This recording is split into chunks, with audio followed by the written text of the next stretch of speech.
my mum tells stories of me, as a toddler being really concerned about my outfit. So there was always something in me that was obsessed with style and clothes. But I never thought to work in the industry at all until when I was in my early 30s. I found an advert in a newspaper, and a very, very old Savile Row tailor was up for sale. And I couldn't quite believe it, but it was true. With a couple of friends and my granny and my old boss, we raised the money to buy Norton & Sons. And from there, all sorts of things just took off. Even when I started at Norton's, I was very clear that I wanted to use, great materials. And that was my background, was in engineering, material science. And so provenance was important, quality was important, the material itself was important. And when we launched Torts, we made everything in the UK. We used UK materials. And that's been a theme throughout my career. And, one thing just led to another. I launched Hammond & Co., or relaunched Hammond & Co. with Debenhams.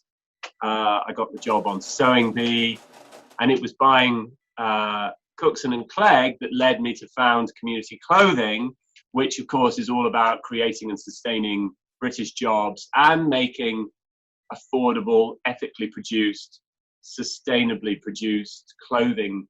Do you see that as our future? Are we actually moving towards that now? Are we getting away from sort of fast fashion in any way at all?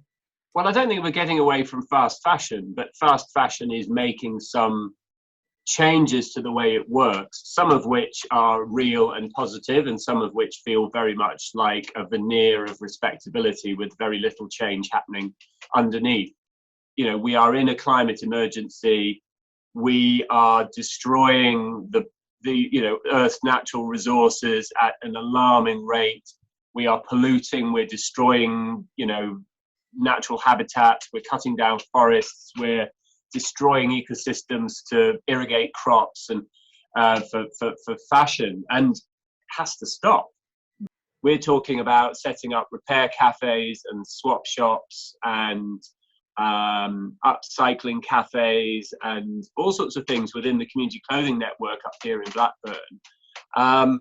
We're talking about growing flax to make linen and growing woad to make indigo here, keeping everything completely local and starting small-scale dye houses and spinning and extraction plants that will create jobs here locally, but will also help restore biodiversity, help restore soil systems. All of these things are important. Fashion can no longer exist in a bubble. It has to understand the role it plays in shaping the natural environment. Well, I think that's given some of our students a few clues about the sort of things you're looking for. But they all want to know where they should be heading, what they should be putting forward to get through to be a finalist on Fashanne this year. What would you be your message to them, particularly given the last year we've all lived through?